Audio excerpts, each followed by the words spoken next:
Like magnet is on the ground. Bang. I don't know, man.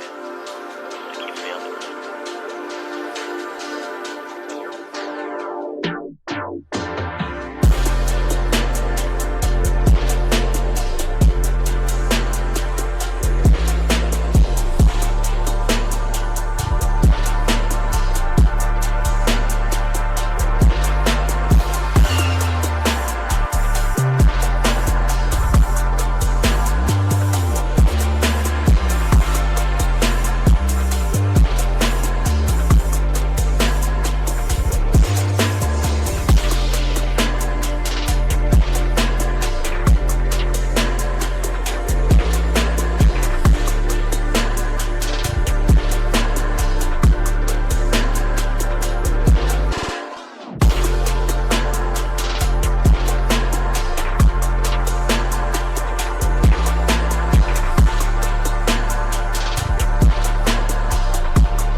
You want a hand? Are you good? Yeah, I'm good.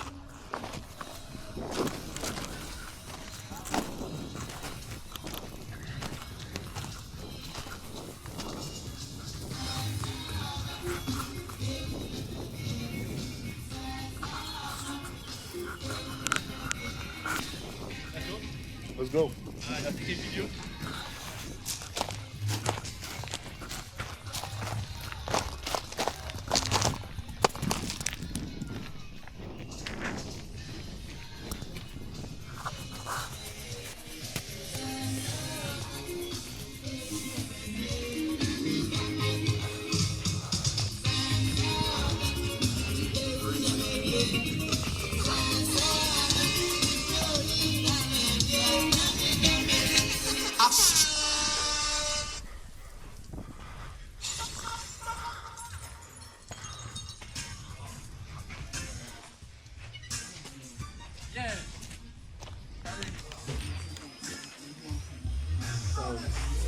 Is it charging or it's draining?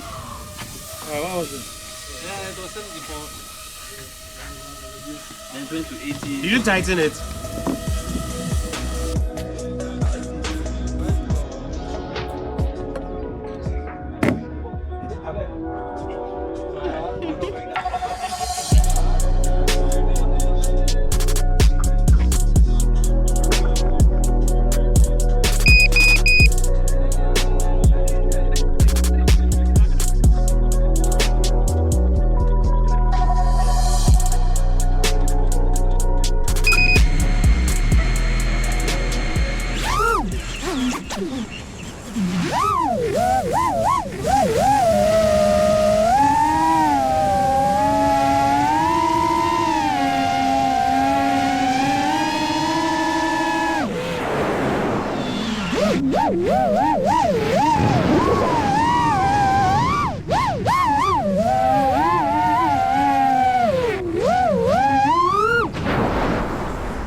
however, we never prove it right. Suppose that you invented good gas, calculate the consequences, discovered every consequence you calculate, agreed to experiment. Millions. Then right? No, it is simply not proved wrong. Because in the future, there could be a wider range of experiments to compute a wider range of consequences, and you may discover that the thing is wrong. That's why laws like Newton's laws for the motion of planets last such a long time. He guessed the law of gravitation, calculated all the kinds of consequences for the solar system and so on, compared them to experiments, and it took several hundred years before the slight error of the motion of Mercury. He knows. I don't eat that usually. Ah, you ate all. But I think beer and يعني فريش وخاصه يا عم اشتريت؟ فريش. It's time. بكره heaven and hell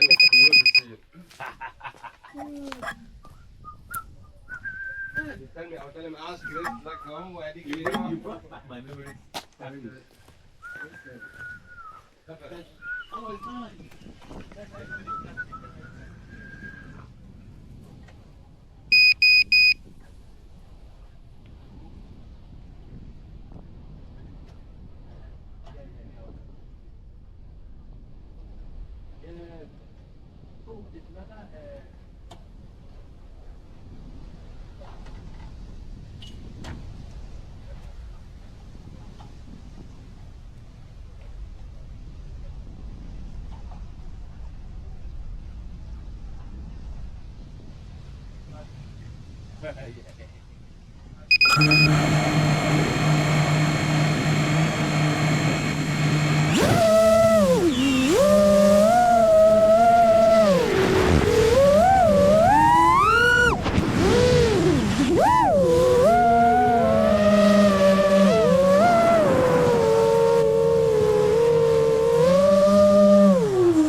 For instance, I had a conversation about flying saucers some years ago with ladies.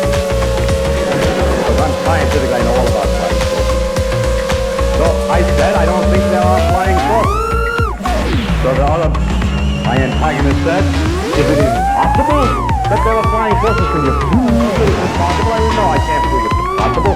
It's just very unlikely. That, they say, you are very unscientific. If you can't prove it impossible, then why, how can you say it's likely that it's unlikely? So that's the way, that is scientific. It is scientific only to say what's more likely and less likely, and not to be proved before the time of possible impulse.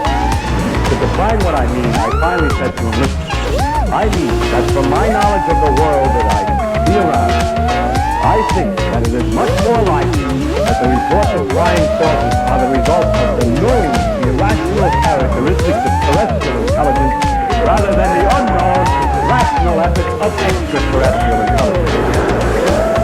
It's just more likely, that's it. And it's a good guess. And we always try to guess the most likely explanation, keeping in the back of the mind the fact that if it doesn't work, then we must discuss the other possibilities. There was, for instance, for a while, a phenomenon called superconductivity. There still is a phenomenon. Which is that metals conduct electricity without resistance at low temperatures, and it was not at first obvious that this was a consequence of the known laws with these particles, but it turns out that it has been thought through carefully enough, and it's seen, in fact, to be a consequence of known laws. There are other phenomena, such as extrasensory perception, which cannot be explained by this known knowledge of physics here, and it is interesting, however, that that phenomenon has not been well established, and that we cannot guarantee that it's there. So if it could be demonstrated, of course that would prove that the physics is incomplete, and therefore it's extremely interesting to physicists, whether it's right or wrong, and many experiments exist which show it doesn't work. The same goes for astrological influences. If it were true that the stars could affect the day that it was good to go to the dentist, then, as in America we have that kind of astrology, then it would be wrong, the physics theory would be wrong, because there's no mechanism understandable in principle from these things that would make it go. And that's the reason that there's some skepticism among scientists with regard to those ideas.